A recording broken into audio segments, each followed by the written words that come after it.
My daughter-in-law forbade me from seeing my grandchildren, so I sold the beach house where they spent holidays every summer. If you've ever been silenced, overlooked, or pushed aside, this story is for you. Don't forget to subscribe and comment. Now let me tell you my story. The knife slipped from my fingers and clattered against the marble countertop. I stared at my phone, unable to process the message on the screen. Decided to spend Christmas with our nuclear family this year. The kids have other plans. Merry Christmas. 11 cold words from Vanessa. 11 words to dismiss the week of preparation. The carefully wrapped gifts. The handwritten place cards. 11 words to tell me I wasn't needed this Christmas Eve. Around me, my dining room glowed with festive perfection, the table set for 8. Candles waiting to be lit. My special cranberry sauce cooling in crystal dishes. 8 place settings for a family that wasn't coming. With trembling fingers, I called Nathan. He picked up on the 4th ring, background noise suggesting he was already at a restaurant. "Mom, hi." His voice carried that familiar note of discomfort that appeared whenever he had to choose between me and Vanessa. "Did you get Vanessa's message?" "Nathan, what's going on? I've spent all week preparing. The presents are wrapped. Your favorite stuffing is ready to go in the oven. Vanessa thought it would be nice to create our own traditions this year. The kids are growing up. They have friends." He trailed off, the excuse paper thin. "But Melissa is flying in from Seattle. She'll be here in 2 hours. Yeah, about that. She, changed her plans too." The lie was obvious. I'd spoken to Melissa yesterday. She was excited about spending Christmas with us. After a terse goodbye, I stood motionless in my kitchen. My phone buzzed with a notification. With numb fingers, I opened Instagram to see a photo Vanessa had just posted my son, my grandchildren dressed in coordinating outfits.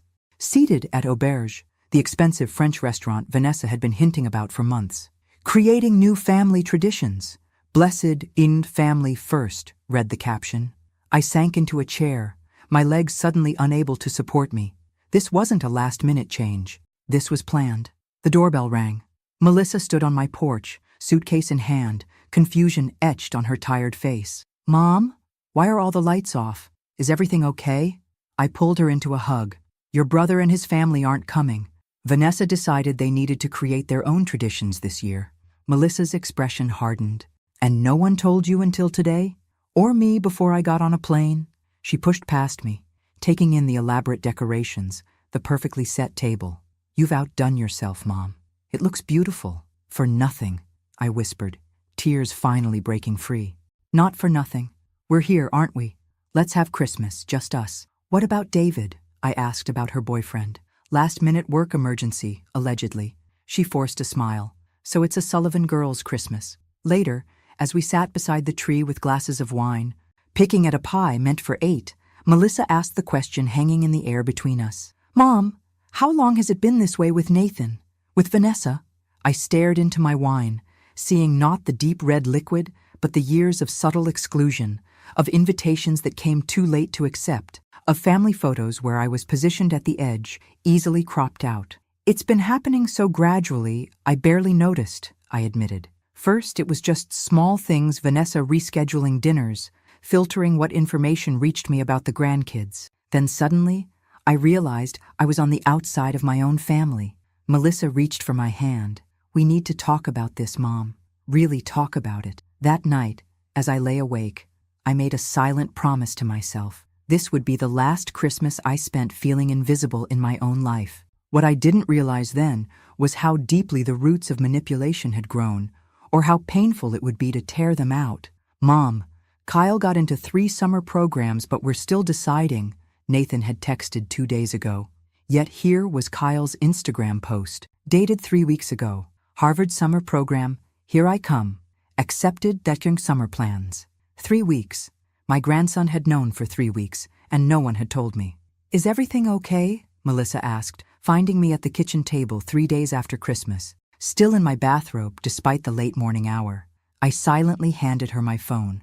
She swiped through the posts, her expression darkening. "I've been replaced," I said flatly. "I'm the grandmother they visit out of obligation twice a year." "That's not true," Melissa began, but I cut her off. "It is true. Did you know Kyle got into Harvard's summer program 3 weeks ago, or that Emma had a dance recital? Because I didn't." Melissa set the phone down. "Mom, I think something strange is happening. Yesterday I called Nathan, and Vanessa answered. She said Nathan was too busy to talk, but I could hear him in the background asking who was calling. That doesn't surprise me, I said. Last month I tried to invite them for dinner, and Vanessa told me they were out of town. Then I saw Nathan at the grocery store that same evening. Have you tried reaching out to the kids directly? I nodded. Their responses are always delayed and brief. It's like they're being monitored. Melissa tapped her fingers on the table, a habit she'd had since childhood when she was thinking deeply. You know what this reminds me of?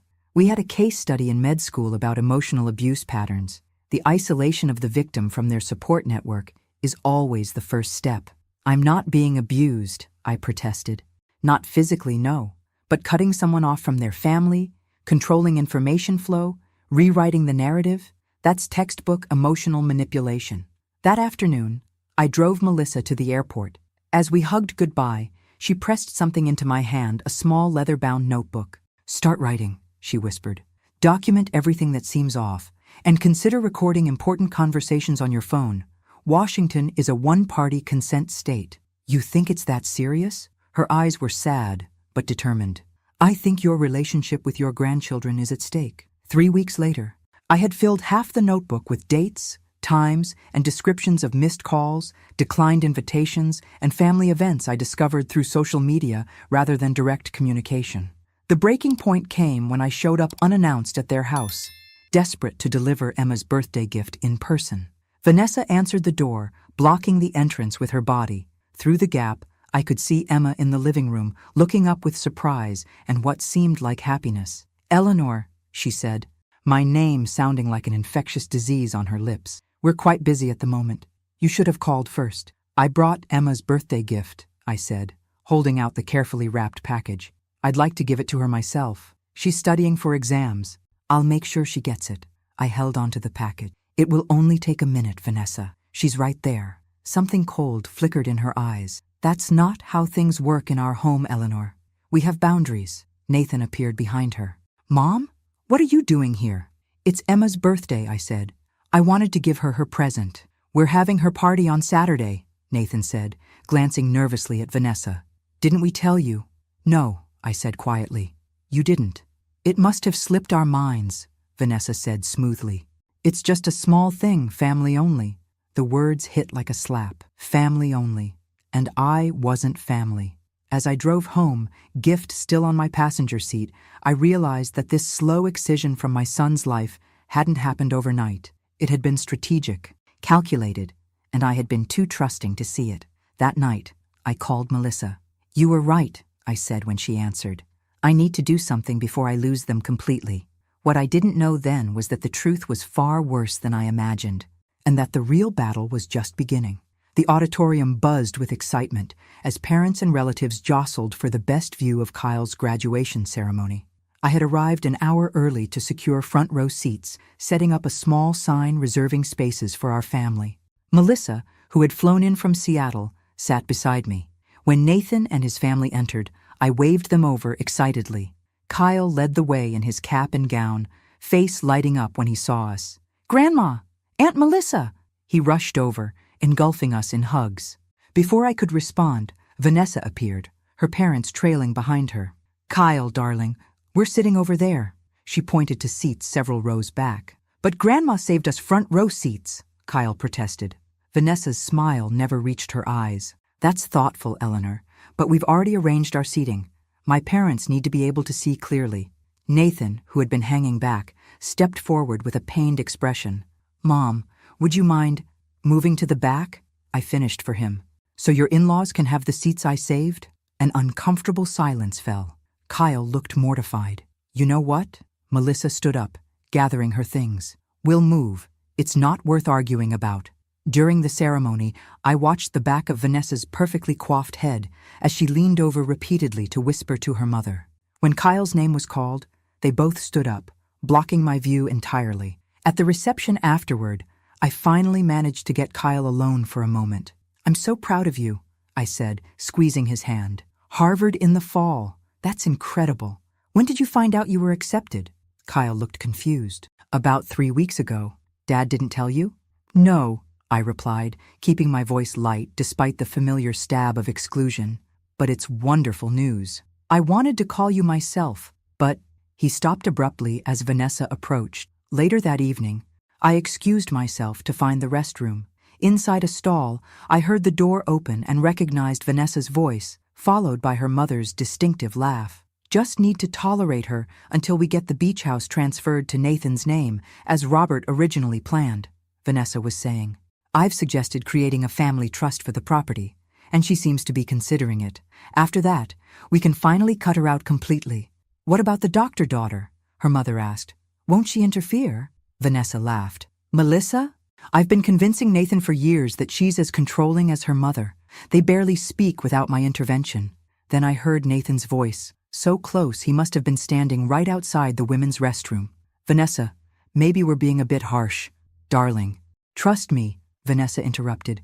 It's for the children's sake. My hand trembling, I pulled out my phone. 3 weeks earlier, after consulting with Melissa about my growing concerns, I'd started recording important conversations, never expecting to capture something like this. As they moved away, I leaned against the wall, legs suddenly weak. The beach house, the property Robert and I had purchased 40 years ago, where we'd spent every summer, that was what this was all about. I pressed stop on the recording app, my mind racing. My late husband's voice seemed to echo, Eleanor, make sure the beach house stays in your name. It's your security. I had never understood his insistence until now. As I left the restroom, I saw Melissa talking to Kyle. When she spotted me, she hurried over. Mom, you look like you've seen a ghost. Worse, I whispered. I've seen the truth. In the car driving home, I played the recording for Melissa. She listened in silence, her expression darkening. I knew something was wrong, she said finally. But this is calculated, predatory. The beach house, I murmured. All this time, it was about the beach house. Melissa's voice was steel. No, Mom, it's about control. The beach house is just the prize. That night, I opened the drawer where I kept Robert's personal effects. Among them was a small key I'd never used, labeled safe deposit box. Tomorrow, I would visit the bank. Something told me my late husband had left me more than just memories. The game was about to change. The bank manager led me to a small, windowless room. Take all the time you need, Mrs. Sullivan, he said, placing the safe deposit box on the table before quietly closing the door behind him. For 5 years, I'd avoided opening this box. Robert had mentioned it once, shortly before his death. There's paperwork in my safe deposit box. You'll know when it's time. My fingers trembled as I turned the key. Inside lay several manila folders, each labeled in Robert's precise handwriting. Financial records, property deeds, correspondence, and one simply marked, for Eleanor when the time comes. I reached for the last folder first. Inside was a sealed envelope with "to be opened 3+ years after my passing" written across it. Breaking the seal, I pulled out several handwritten pages, immediately recognizing my husband's distinctive script. My dearest Eleanor, if you're reading this, something has happened to make you doubt our family's dynamics. I've suspected for years that Vanessa has been systematically isolating Nathan and manipulating circumstances to her advantage. I've documented what I've observed in the attached journal, but didn't confront the situation directly for fear of driving Nathan further away. I must confess something that has weighed heavily on me. 3 years ago, Vanessa approached me about investing in Nathan's tech startup. She insisted the money come through an anonymous investment fund, claiming it would hurt Nathan's pride to know his father was helping him. Against my better judgment, I agreed, making the investment through a holding company William helped establish. This deception has troubled me deeply, but Vanessa convinced me it was best for Nathan's self-esteem. I now believe her real motivation was to maintain the narrative that she alone believes in Nathan's potential, thereby keeping him emotionally dependent on her approval. The beach house remains solely in your name, despite Vanessa's repeated attempts to have it included in joint financial planning with Nathan. I've instructed William to resist any changes to this arrangement. The property is your security and legacy. I've established a separate trust fund for you, known only to William and myself. Contact him when you're ready. Remember, Eleanor, you are stronger than you know. Use wisdom, not anger, when you decide how to proceed. All my love, Robert attached was a small leather journal spanning the last 7 years of Robert's life, meticulously documenting instances of Vanessa's manipulative behavior. The financial records folder contained documentation of Robert's anonymous investment in Nathan's company, $750,000 channeled through a shell corporation. The property deeds folder contained papers for the beach house, with multiple notations from our lawyer rejecting proposed changes to the ownership structure, changes requested by Nathan and Vanessa, without my knowledge. I sat back, feeling as if the air had been knocked from my lungs. All these years, I'd attributed the growing distance to natural family evolution. The truth was far more calculated. That afternoon, I sat in William Harris's office, the contents of the safe deposit box spread between us. Our family lawyer for over 30 years. William had been Robert's closest friend since college. Robert saw this coming, William confirmed, adjusting his glasses. He predicted that after his death, the pressure on you would increase. Why didn't you tell me? I asked. William sighed. Robert made me promise to let you discover it on your own terms. He said if I approached you too soon, you might dismiss it as paranoia, or feel forced to take sides before you were ready. And the separate trust fund? William nodded, pulling a file from his drawer. Established 5 years ago with $1.2 million from Robert's personal investments funds that weren't included in the will or any public documentation. It's been conservatively managed and has grown to approximately $1.5 million now. And the beach house is exclusively yours, Eleanor. Despite numerous attempts by Vanessa to include it in joint planning sessions, Robert was adamant it remained separate. The property has appreciated significantly, by the way. That new marina development nearby has driven up real estate values. Marina development? This was news to me. William raised an eyebrow. You didn't know? They broke ground last year. Properties in that area have nearly doubled in value. A piece clicked into place. That's why they've been pushing about the beach house recently. As I drove home, my mind raced with possibilities. For 5 years, I'd been a passive participant in my own exclusion. Now, with Robert's posthumous support and the truth laid bare, I had choices to make. My phone rang Nathan's number. For the first time in years, I let it go to voicemail, no longer willing to accept the scraps of attention thrown my way. I was done being invisible. $40,000 for new kitchen appliances, $25,000 for bathroom renovations, another $30,000 for landscaping. I reviewed the estimates with William over lunch at the beach house, where I'd been staying for the past week. In the 2 weeks since discovering Robert's documents, I'd developed a methodical plan. The beach house, the property Vanessa coveted, would be my chessboard. I've spoken with contractors, I continued. Work begins next week. By summer, this place will be transformed. And you're sure about the other matter? William asked carefully. I nodded, sliding a document across the table. I want to establish the family trust for the beach house exactly as Robert intended, equal shares for both my children and all 3 grandchildren when they turn 25. But with one crucial addition. William scanned the document. A usage clause requiring family vote for any major decisions, including sale, and prohibiting any single family member from purchasing others' shares for at least 15 years. This house should bring the family together, not become a real estate investment, I explained. Robert would be proud, William commented.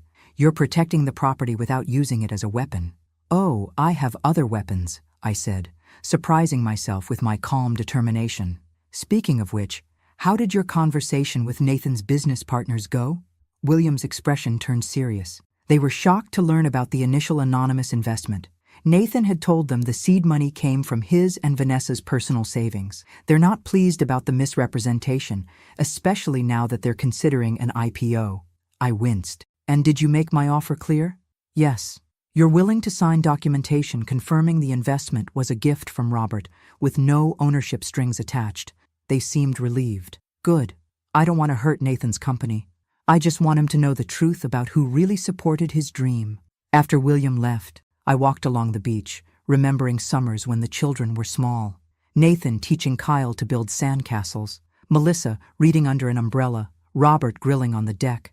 The memories strengthened my resolve. Back at the house, I created new social media accounts, something Melissa had helped me with during her last visit. Mom, you need to establish direct channels to the kids, she'd explained. Right now, everything goes through Vanessa's filter. I began posting old family photos from the beach house with detailed captions. Summer 2010. Nathan directing the kids in his original play, Pirates of Silver Cove. He was so creative, wrote and directed 6 original plays during our summer stays. I knew Vanessa couldn't block these posts without raising questions. The children would see a version of their father creative, confident, independent, that contradicted the passive, work-obsessed man he'd become under Vanessa's influence. I also began casually mentioning to local shopkeepers and neighbors that I might sell the beach house. In our small oceanfront community, word traveled fast. Within days, Nathan called, panic evident in his voice. "Mom, Mrs. Peterson said you're selling the beach house. That can't be right." I kept my tone casual. "I'm considering it.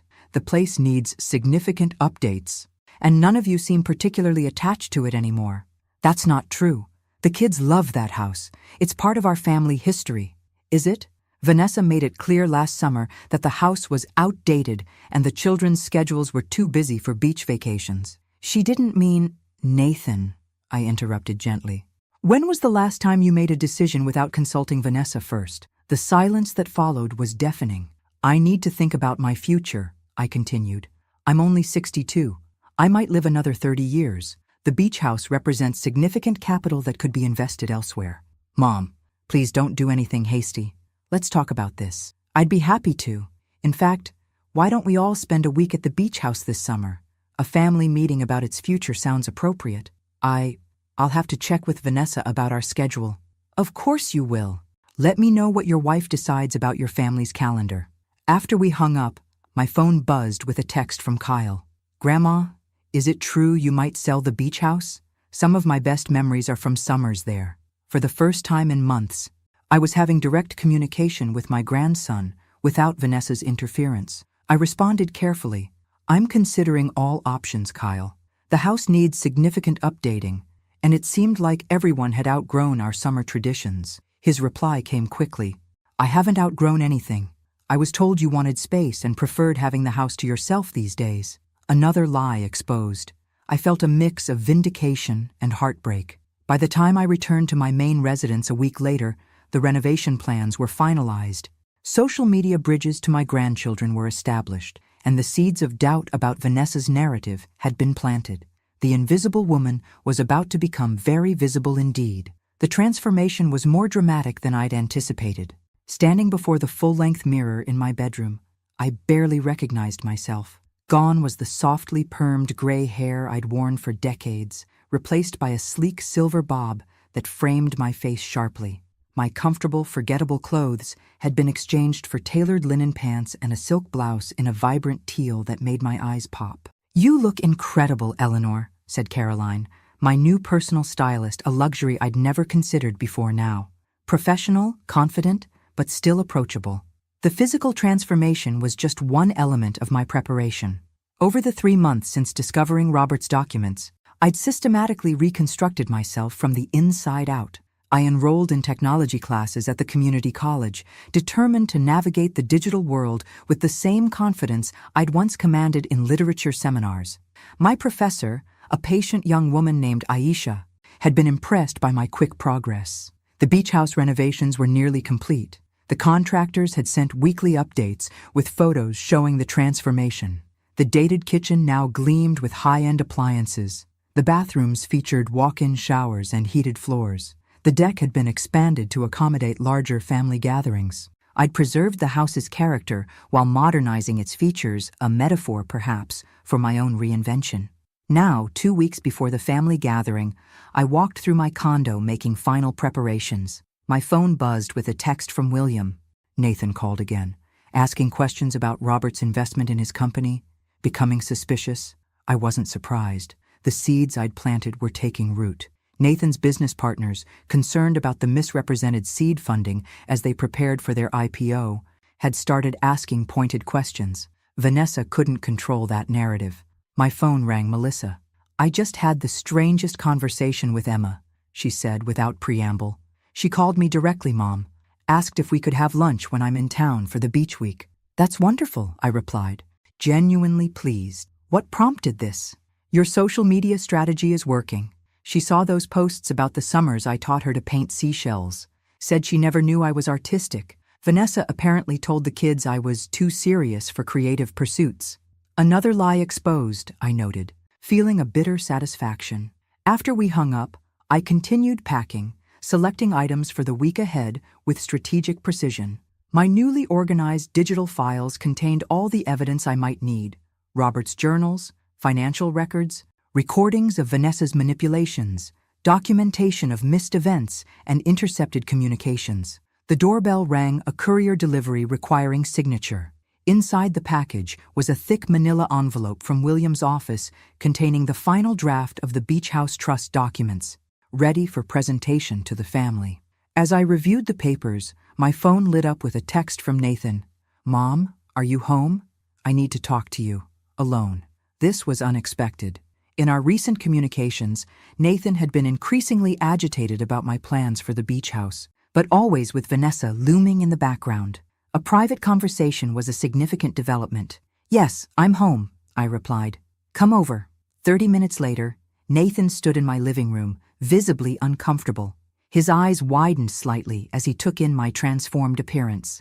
"Mom, you look different." "Good different or bad different?" I asked lightly. "Good.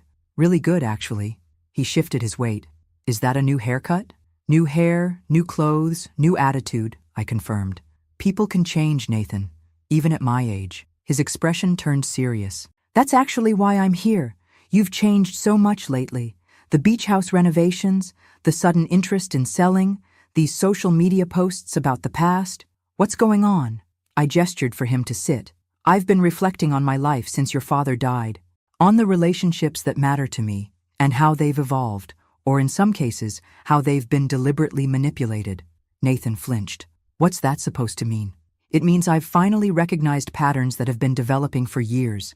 The gradual isolation from you and the children, the dismissal of my preferences and opinions, the constant filtering of information." "Mom, let me finish, Nathan. For too long, I've accepted being pushed to the margins of your life. I blamed myself, thinking perhaps I was too old-fashioned or intrusive.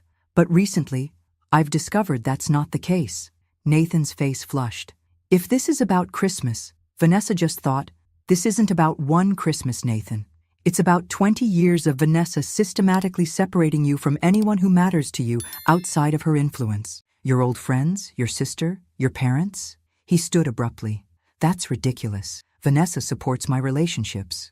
"When was the last time you spoke to Craig?" I asked, referencing his former best friend from college. "Craig's busy with his family. People grow apart. And Michael from your first job? Or your cousins in Chicago? Or Melissa?" Nathan's expression wavered. "People's lives take different directions.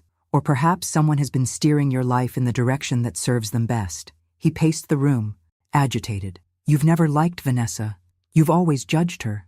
Have you ever wondered why your initial business funding came through that anonymous investment group? The one that mysteriously believed in your concept when no one else would?" Nathan froze. "How do you know about that?" I met his gaze steadily. "Because your father was the investor, Nathan. At Vanessa's request, with the specific condition that you never know the source of the funds." The color drained from his face. That can't be true. I have all the documentation." "Your father kept meticulous records." I held his gaze. "Vanessa insisted the investment remain anonymous, so you would believe that only she had faith in your abilities. It was a power play, Nathan. One of many." He sank back onto the couch, stunned. "Why are you telling me this now?" "Because I'm done being erased from my own family. Because your children deserve to know their grandmother and their aunt. Because you deserve to live without manipulation." Nathan stared at his hands. "I need to think about this. I need to talk to Vanessa." "Of course you do," I said, unable to keep a hint of sadness from my voice. "You've been conditioned to seek her approval for every thought and decision. But just this once, Nathan, consider whether her explanation will be the truth, or simply another narrative that serves her purposes." After he left, I sat in silence, my heart aching for the pain I'd seen in his eyes. The first domino had fallen. There was no turning back now. The newly renovated beach house gleamed in the June sunshine as I made final preparations for my family's arrival. Fresh flowers adorned every room. The refrigerator was stocked with everyone's favorite foods, and on the expanded deck, comfortable seating invited conversation overlooking the ocean. William had arrived yesterday to help with last-minute details. including setting up the discreet recording devices, a precaution he'd insisted upon. "For your protection, Eleanor," he'd said, "we need to document whatever happens this week." Melissa pulled into the driveway first, her rental car kicking up dust on the shell-lined path. As she emerged, sunglasses perched on her head, I felt a surge of gratitude for her unwavering support. "Mom," she hugged me tightly, "the house looks amazing, and so do you." "Let's hope it all makes the right impression," I replied, helping her with her bags. As we settled on the deck with iced tea, Nathan's SUV appeared in the driveway. From a distance, the tension in the vehicle was palpable. "Show time," Melissa murmured. I descended the steps to greet them, consciously straightening my posture and lifting my chin, body language adjustments Caroline had coached me on. "Welcome! I'm so glad you all could make it." The contrast between my confident greeting and their awkward responses was stark. Nathan avoided eye contact, mumbling a hello. Vanessa's smile was tight as she took in my transformed appearance with poorly concealed surprise. It was the children's reactions that heartened me. Kyle embraced me with genuine warmth. "Grandma, you look incredible." Emma, always more reserved, actually gasped. "Your hair. And is that a new outfit? You look so stylish." Even 14-year-old Josh, typically glued to his phone, looked up with interest. "The house looks different too." "Yes," I smiled. "I've made some updates. Why don't you all choose your rooms while I show your parents around?" The tour of the renovated house left Vanessa speechless. The dated kitchen, where she had always complained about the appliances, now featured a professional-grade range and custom cabinetry. The bathrooms, she'd called hopelessly retro, boasted rainfall showers and heated floors. "Of course, these updates have significantly increased the property's value," I mentioned casually, "especially with the marina development nearby." Nathan's head snapped up. "You know about the marina?" "Of course," I replied. "I've been paying more attention to local development lately. The real estate agent mentioned it might push the property value toward $4 million. Vanessa paled visibly. "Real estate agent?"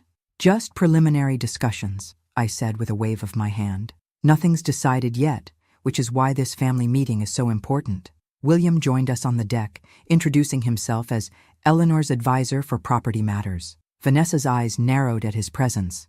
"I didn't realize this would be a formal discussion with lawyers present," she said coolly. During dinner, I maintained a calm, pleasant demeanor despite the undercurrents of tension.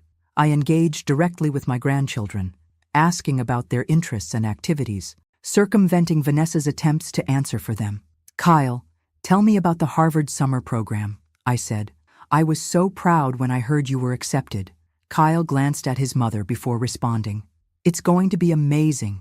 6 weeks of advanced computer science with some of the best professors in the field."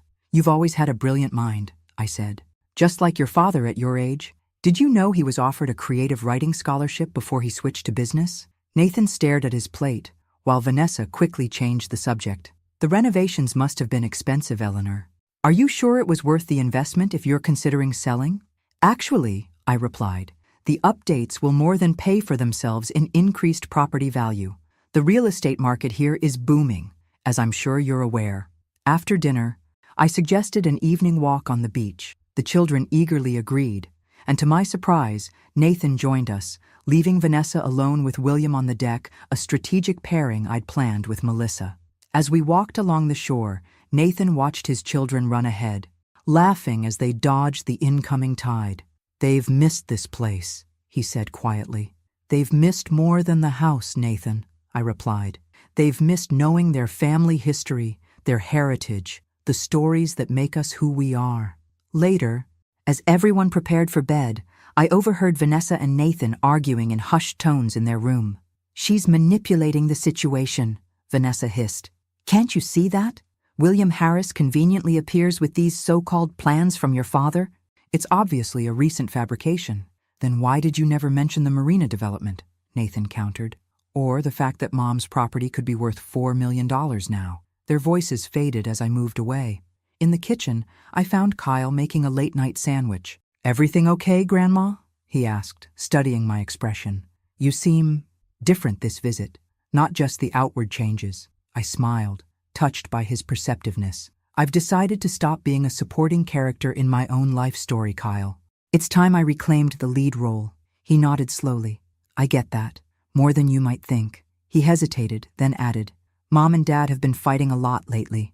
About you, about the beach house, about a lot of things. I'm sorry to hear that, I said genuinely. Change is rarely comfortable, but sometimes it's necessary. Like ripping off a Band-Aid, he suggested. Sometimes emotional wounds need air to heal properly, I agreed, even if it hurts at first. Morning sunlight flooded the beach house kitchen as I prepared breakfast, the familiar routine calming my nerves before the confrontation to come. William and Melissa were already up, reviewing our strategy over coffee at the patio table. The video compilation is ready, Melissa confirmed, and the documents are organized chronologically, with the most damning evidence highlighted. By 9 o'clock, everyone had gathered for breakfast, Nathan and Vanessa sitting stiffly side by side, the children unusually quiet, sensing the tension in the air. I've scheduled our family meeting for 11, I announced, pouring more coffee. William has prepared copies of all relevant documents for everyone. Documents, Vanessa echoed, her smile not reaching her eyes. This sounds rather formal for a family discussion. Some matters require formality, I replied evenly, especially when they involve significant financial and emotional investments. At precisely 11, we gathered in the living room. I'd arranged the seating intentionally comfortable chairs for everyone, positioned so all faces were visible to each other. William set up his laptop on the coffee table, ready to project onto the wall-mounted screen. Before we begin, I said once everyone was settled, I want to make something clear. What I'm about to share will be difficult for all of us, but my purpose isn't to hurt anyone, it's to bring truth into the open so we can move forward honestly. For years, I continued, I've felt increasingly pushed out of this family. At first I blamed myself. Perhaps I was too intrusive, too old-fashioned, too demanding of your time. But recently, I discovered something that changed my perspective entirely. I nodded to William, who opened a file on his laptop. Robert left a sealed box of documents with very specific instructions about when they should be opened. After the incident at Kyle's graduation, I felt it was finally time. Vanessa interrupted sharply. What incident? I met her gaze directly. The incident in the ladies' room, Vanessa, where you discussed your plans to finally get rid of me once you secured the beach house. Her face drained of color as William projected the first document, Robert's letter to me. Nathan leaned forward, recognizing his father's handwriting immediately. Dad knew? He whispered as the letter's contents registered. He knew what was happening? He suspected, I corrected gently. He documented his concerns for years, hoping he was wrong. William displayed the journal entries chronologically, each one revealing another instance of Vanessa's manipulation, isolating Nathan from friends, controlling family communications, rewriting narratives to maintain her position of influence. The financial records appeared next irrefutable evidence of Robert's anonymous investment in Nathan's company, with Vanessa's explicit instructions that Nathan never know the source. Nathan stared at the screen, visibly shaken. All this time, I thought, you told me that investor believed in me when no one else did. I was protecting you, Vanessa insisted, her voice rising. Your father wanted to control you through his money. I made sure you could succeed on your own terms. By lying to me? Nathan's voice cracked. By making me believe my own father didn't believe in my abilities? The evidence continued to mount emails between Vanessa and real estate developers discussing the marina project 3 years earlier, messages to her parents about securing the beach house before property values explode, intercepted communications where she deliberately misrepresented my words and actions to Nathan. Then came the recordings Vanessa at Kyle's graduation discussing how to finally get rid of me. Vanessa telling Emma I'd declined an invitation to her dance recital when no invitation had ever been extended. With each revelation, Vanessa's denials grew more desperate, more contradictory. These recordings are taken out of context. Eleanor has manipulated these files. The files are unaltered, William stated firmly. Their authenticity can be verified by independent experts if necessary. The final blow came when I played the compilation video decades of family footage showing the gradual transformation of our family dynamics. Early clips showed Nathan confident and creative, Vanessa charming and attentive. Over time, Nathan became increasingly passive, deferring to Vanessa in every situation. When the presentation ended, A heavy silence filled the room. Kyle was the first to speak, his voice tight with emotion. Is this why we stopped having real relationships with Grandma and Aunt Melissa? For a beach house? For control? Vanessa turned to him, eyes pleading. Kyle, sweetheart, you don't understand. Your grandmother is manipulating. Stop, Emma interrupted, her typically soft voice suddenly firm. Just stop saying that word. Everything is always manipulation with you, Mom. Anyone who disagrees with you is manipulating or confused or doesn't understand. Nathan stood abruptly. I need some air. He walked out onto the deck, shoulders hunched, as if bearing a physical weight. Vanessa's perfect composure finally cracked. Eleanor, what have you done? Are you happy now, destroying our family? I didn't destroy anything, Vanessa, I replied calmly. I simply revealed what was already broken beneath the surface. The question is whether we can now rebuild something healthier. Josh, the youngest at 14, had remained silent throughout. Now he looked up, tears streaming down his face. I don't understand. Why would you do this, Mom? Why would you keep us from knowing Grandma? As they left, Vanessa turned on me, fury replacing her usual calculated control. You've turned my children against me, after everything I've done for this family. No, I said firmly. I've simply given them facts they deserve to know. They're intelligent young people who can draw their own conclusions. This isn't over, she hissed, storming out to find Nathan. Alone with William and Melissa, I exhaled slowly, the tension of the confrontation leaving my body in a rush that left me lightheaded. You did it, Melissa said, squeezing my hand. You stood your ground. The hard part is just beginning, William cautioned. Vanessa won't surrender control easily. There will be backlash. I nodded, watching through the window as Nathan stood alone at the water's edge, waves lapping at his feet. In the distance, Kyle and Emma walked together, their animated conversation visible in their gestures even from afar. Josh sat on the steps of the deck, head in his hands. They're processing, Melissa observed. It's painful, but necessary. I never wanted to hurt them, I whispered. Especially the children. Sometimes healing requires lancing the wound first, William said gently. You've given them truth. Now they have to decide what to do with it. 3 days into our week at the beach house, the family dynamics had fractured into uncertain new patterns. The unified front Vanessa had maintained for years was crumbling, with each family member processing the revelations differently. I woke early, drawn to the kitchen by the need for coffee and quiet reflection before facing another tense day. To my surprise, Nathan was already there, staring out at the ocean, a mug clutched in his hands. You're up early, I said softly, not wanting to startle him. He turned, his face showing signs of poor sleep. Couldn't really rest. Too much on my mind. I poured my own coffee and joined him at the window. We stood in silence for several minutes, watching the morning light dance across the waves. I spent most of last night reading Dad's journals, Nathan finally said. Not just the excerpts William showed us, the complete entries. I nodded, giving him space to continue. He saw it all happening, didn't he? The way Vanessa was isolating me, controlling the narratives. His voice caught, and I never noticed. Or maybe I didn't want to notice. Manipulation works best when it's subtle, I offered. Small changes over time that seem reasonable in isolation. Like a frog in gradually heating water, Nathan murmured.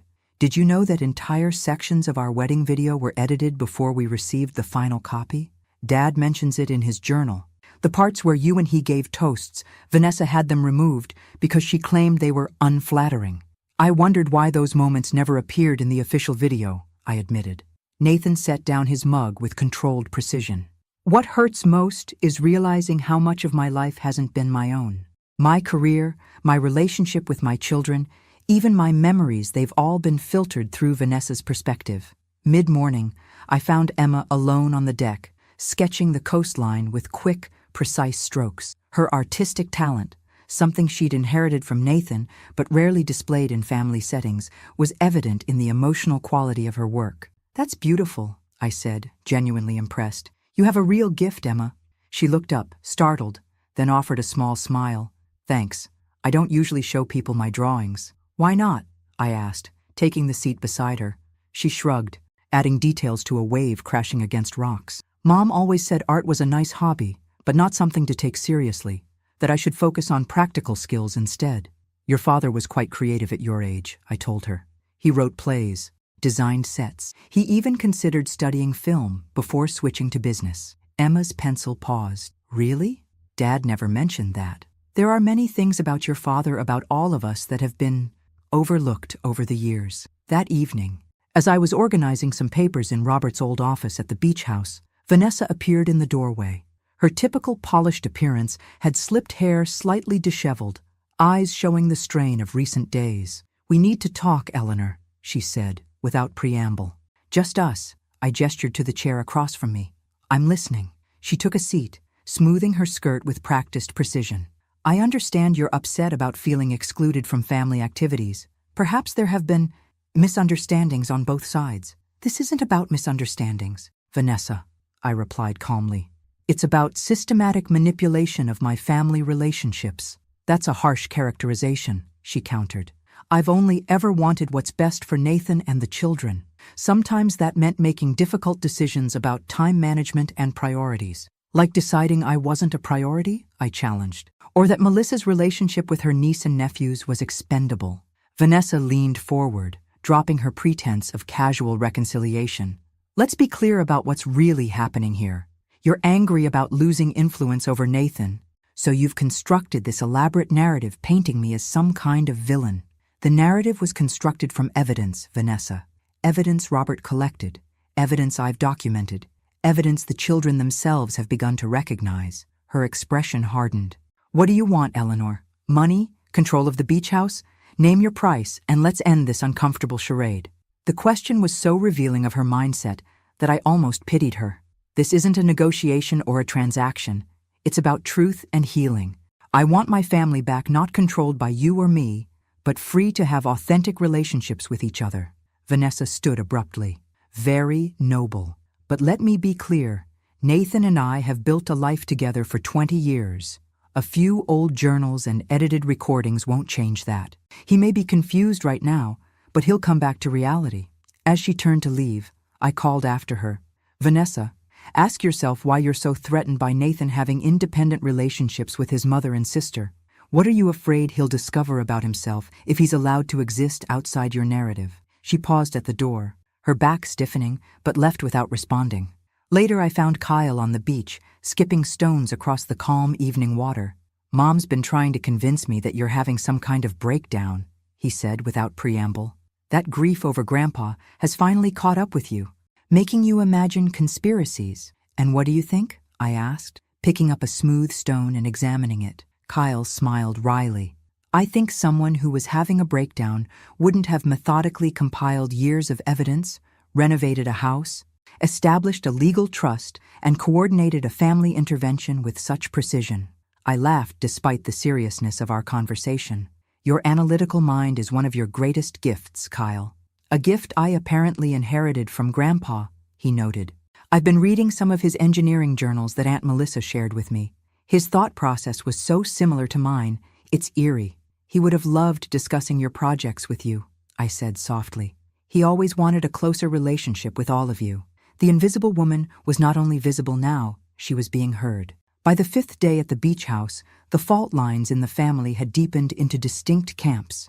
The children, particularly Kyle and Emma, spent increasing time with me and Melissa, asking questions about family history and sharing their own perspectives on years of controlled narratives. That morning, Nathan announced he needed to return to the city briefly for an urgent meeting with his business partners. "They're concerned about the investment discrepancies," he explained. "I need to address this directly." "I'm coming with you," Vanessa insisted immediately. Nathan shook his head.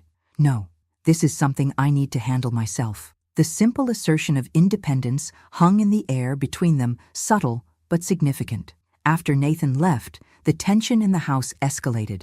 Vanessa alternated between attempting to reassert control over the children and making tearful appeals about being misunderstood. When these tactics proved ineffective, she retreated to make frantic phone calls. "She's calling Dad's old business partners," Kyle reported, joining me on the deck where I was reading, "trying to get them to contradict Grandpa's records about the investment." I set my book aside. "How do you know that?" He smiled sheepishly. "I may have passed by her door accidentally on purpose. She's throwing around phrases like mental decline, and elaborate fiction to describe you.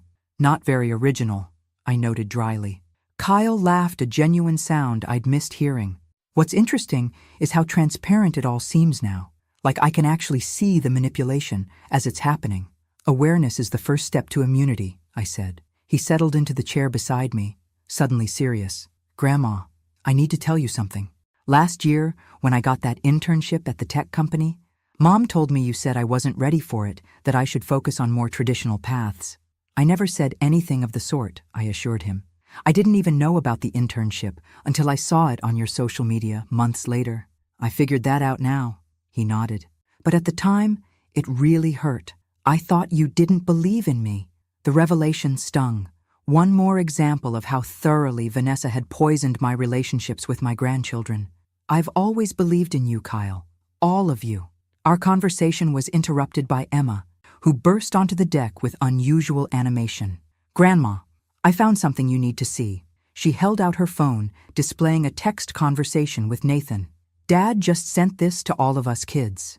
The message read, after reviewing all the evidence and meeting with the business partners today, I've confirmed everything Grandma and William presented was accurate. The company's initial funding did come from Grandpa, kept secret at Mom's insistence. I'm still processing what this means for our family, but I wanted you to hear the truth directly from me. Kyle whistled low. That's huge. Dad never contradicts Mom, especially not to us. He's finding his voice again, I said, hope blossoming in my chest. Later that afternoon, William arrived with news. Nathan called me from the city. He's formally documenting the investment situation with the company board, full transparency, about the source of the initial funding. How did his partners respond? I asked. With relief, apparently. They were more concerned about the misrepresentation than the source of the funds. Nathan's taking full responsibility, including acknowledging that he allowed Vanessa to control the narrative. Melissa, who had joined us, raised an eyebrow. That's significant progress. He also asked me to prepare additional documentation for a potential separation agreement, William added quietly. The news silenced us all momentarily. Nathan was considering divorce, a possibility I hadn't fully anticipated when I began this confrontation. Is that what we wanted? I asked uncertainly. To break up their marriage? We didn't break anything that wasn't already fractured, Melissa reminded me. Nathan is making his own decisions now, maybe for the first time in decades. As evening approached, Vanessa emerged from her self-imposed isolation, her appearance meticulously restored as if preparing for battle. She found me alone in the kitchen, preparing dinner. I just got off the phone with Nathan, she announced, her voice tight. He's filled my children's heads with absurd notions about our marriage. I continued chopping vegetables calmly. They're his children too, Vanessa, and they're old enough to form their own opinions. This is all you're doing, she hissed. You couldn't stand seeing Nathan happy and successful without your intervention. Nathan wasn't happy, I corrected gently. He was compliant. There's a profound difference. 20 years, she said, her voice rising. 20 years we've been married, building a life, raising children, and you've destroyed it in 5 days with your manipulations and distortions. I set down my knife and faced her directly. Vanessa, I've simply presented the truth. If that truth is enough to devastate what you've built, perhaps its foundation wasn't as solid as you believed. That evening, Nathan returned from the city, his expression both troubled and resolute. After dinner, he cleared his throat. I have something important to share with everyone. He placed a folder on the table. These are the official documents confirming what Mom and William told us about Dad's investment in my company. I've acknowledged the true source of funding to the board and my partners. Vanessa's face drained of color. Nathan, we agreed to discuss this privately first. No, Vanessa, he replied firmly. You wanted me to continue hiding the truth. I'm done with that approach. He turned to the children. There's more you need to know. Your mother and I will be taking some time apart when we return home. I've arranged to stay in the downtown apartment for now. Josh's eyes widened in alarm. You're getting divorced? We're taking time to reassess our relationship, Nathan clarified. After everything that's come to light, it's necessary. Later, as the family dispersed to process this latest development, I found Nathan alone on the deck, staring at the ocean. I never intended to dismantle your marriage, I said softly, joining him at the railing. You didn't, he assured me. You just helped me see what was already true. He turned to face me. I don't know who I am anymore. Mom, I've been playing a role for so long, I've lost track of my authentic self. You'll find him again, I promised. The creative, confident man who directed summer plays and wrote short stories is still in there somewhere. A ghost of a smile crossed his face. I haven't written anything in 15 years. Perhaps it's time to start again. The final morning of our beach house week dawned gray and misty, the weather reflecting the somber mood that had settled over the family. Nathan had announced his intention to return alone rather than driving back with Vanessa and the children, another small assertion of independence that would have been unthinkable a week earlier. I found him in Robert's study, sorting through old photographs spread across the desk. Finding some memories? I asked, bringing him coffee. More like rediscovering them, he replied, accepting the mug gratefully. It's strange I look at these photos and barely recognize myself. This one from Emma's 5th birthday? I remember Vanessa was upset because I invited my college friends without consulting her first. That was the last time I saw most of them. I studied the image Nathan, younger and more vibrant, surrounded by friends I hadn't seen in over a decade. You were different then. I was myself then, he corrected quietly. Somewhere along the way, I became a character in Vanessa's narrative, instead of the author of my own life. He looked up, his expression troubled. The hardest part is realizing how I allowed it to happen. How I prioritized keeping her happy above everything else, my relationship with you and Melissa, my friendships, even my connection with my own children. You were manipulated by someone very skilled at it, I reminded him. That's not weakness, it's human vulnerability. Our conversation was interrupted by Kyle, who appeared in the doorway looking uncharacteristically hesitant. Dad? Mom's asking for you. She says it's important. After Nathan left, Kyle lingered, examining the photos on the desk. These are amazing. Dad looks so, I don't know, alive? Present? That's exactly it, I agreed. He was fully present in his own life then. Kyle picked up a photo of Nathan directing one of his summer plays, gesturing expressively to the makeshift actors on our deck-turned stage. I can't reconcile this person with my dad. It's like they're completely different people. Not different, just hidden beneath layers of adaptation and compromise. As Kyle left, Melissa appeared with her suitcase. My flight's this afternoon. I should head out soon to beat traffic.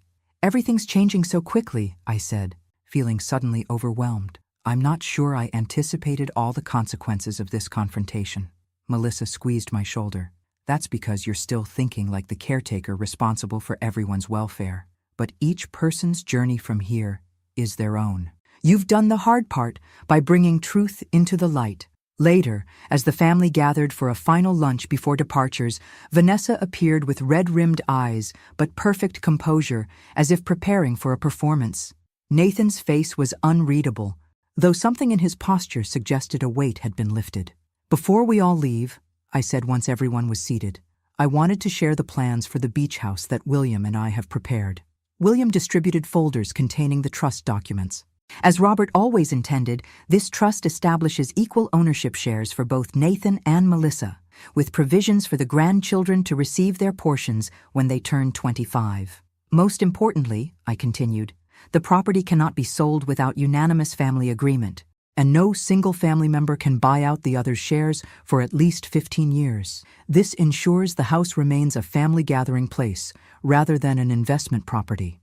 Vanessa studied the documents with narrowed eyes, clearly searching for loopholes or weaknesses. Finding none, she closed the folder with deliberate care. Very thorough, Eleanor. Though I notice my name isn't mentioned anywhere in the ownership structure. The shares are designated for direct Sullivan family descendants, William confirmed.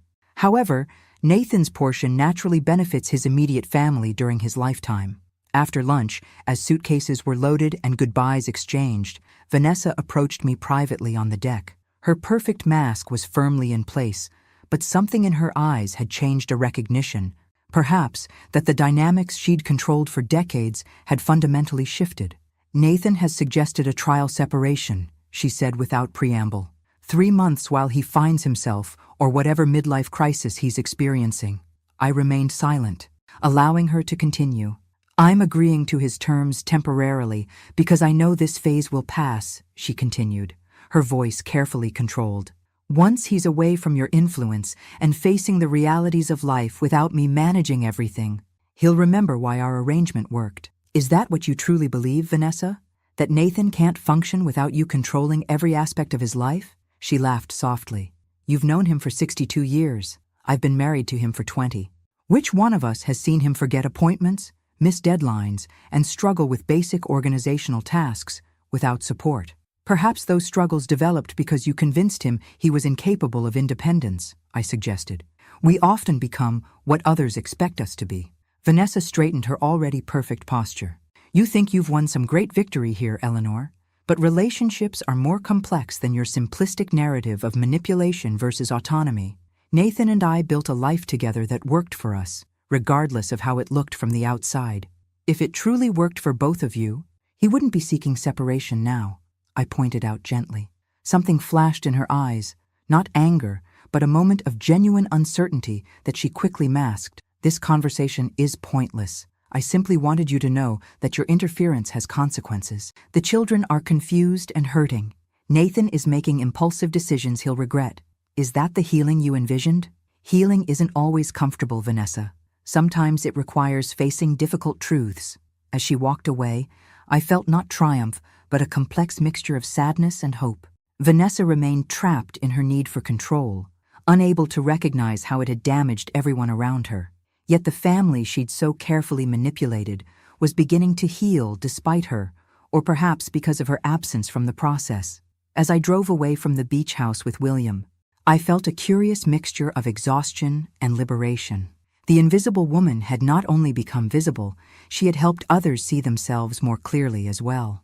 1 year later, I sat on the expanded deck of the beach house, watching the June sunrise paint the ocean in shades of gold and coral. At 63, I felt more alive and present than I had in decades. Melissa emerged with 2 steaming mugs of coffee. You're up early, she observed, handing me one. Nervous about the full house? Not nervous, I replied, accepting the coffee gratefully. Just reflective. It's our first summer gathering with everyone present since, well, everything. Speaking of everyone, James just texted. His flight landed on time, so he should be here by lunch. I'm looking forward to meeting him properly, I said.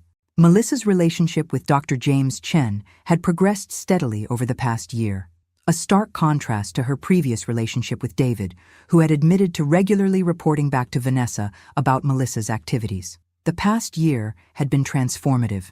I'd returned to teaching part-time literature seminars for adult learners that reminded me how much I loved academic engagement. I'd started a support group for isolated seniors that local social services now referred clients to. And yes, there was Arthur, the retired philosophy professor, whose gentle wit and respect for boundaries had been a welcome presence in my life for the past 6 months. My reflections were interrupted by the sound of a car in the driveway. Through the morning mist, I recognized Nathan's sedan. Nathan emerged from the driver's side, followed by the 3 children. All of them looked different in subtle but significant ways. Nathan's posture more upright, Kyle's movements more relaxed, Emma's expression more open, even Josh's typical teenage slouch less pronounced. We decided to beat the traffic, Nathan explained after hugs were exchanged. The kids were actually ready on time for once. Inside, as we settled around the kitchen island with coffee and pastries, Nathan updated me on recent developments. The company's doing well. The transparency about the initial funding actually helped our reputation in the long run. And the therapy has been enlightening, difficult, but necessary. The separation from Vanessa had transitioned to divorce proceedings 6 months earlier. After the 3-month trial period made it clear that Nathan had no intention of returning to their previous dynamic. How are things with your mother? I asked the children cautiously. Kyle answered first, his tone matter-of-fact. Mom's dating someone new, a real estate developer she met through her parents. She seems happier, actually, less focused on controlling everything. She's still Mom, Emma added with a shrug. But the therapy Dad insisted on, as part of the custody arrangement, has helped. She's trying, in her way. Josh, now 15 and in the full bloom of adolescence, had struggled the most with the family restructuring. She's redecorating the entire house, he offered. Says she needs a fresh start or whatever. After breakfast, Nathan lingered in the kitchen, helping me clean up. I've been meaning to tell you, he said as he dried dishes. I've started writing again. Just short stories for now. Nothing serious, but it feels right, like reconnecting with a part of myself I'd forgotten. That's wonderful, I replied, genuinely delighted. Your father always said you had a gift for storytelling. Later that afternoon, as the family gathered on the beach, I watched them with a sense of profound gratitude. Kyle and James deep in conversation about medical ethics, Emma sketching the coastline with confident strokes, Josh teaching Nathan a complicated frisbee trick, Melissa arranging driftwood for an evening bonfire. The beach house, once the prize in Vanessa's long game of control, had become exactly what Robert always intended, a gathering place for authentic family connections. My phone buzzed with a text from Arthur. Hope the family reunion is going well. Still on for dinner Tuesday? As I typed a reply, I reflected on how differently I moved through the world now. No longer the invisible woman, hoping for scraps of attention from my own family, but a woman fully present in her own life, with relationships based on mutual respect rather than manipulation. As the fire died down and family members drifted off to bed, I remained on the beach alone, watching waves break against the shore in an eternal rhythm that put human dramas in perspective. Our family had been fractured and manipulated, but not broken beyond repair. The truth, painful as it had been to confront, had ultimately set us all free. The beach house stood as both witness and sanctuary to our transformation, no longer a prize to be won or a weapon to be wielded, but simply a home where truth could finally reside alongside love. And in the end, that was all I had ever wanted. Thanks for listening. Don't forget to subscribe and feel free to share your story in the comments. Your voice matters.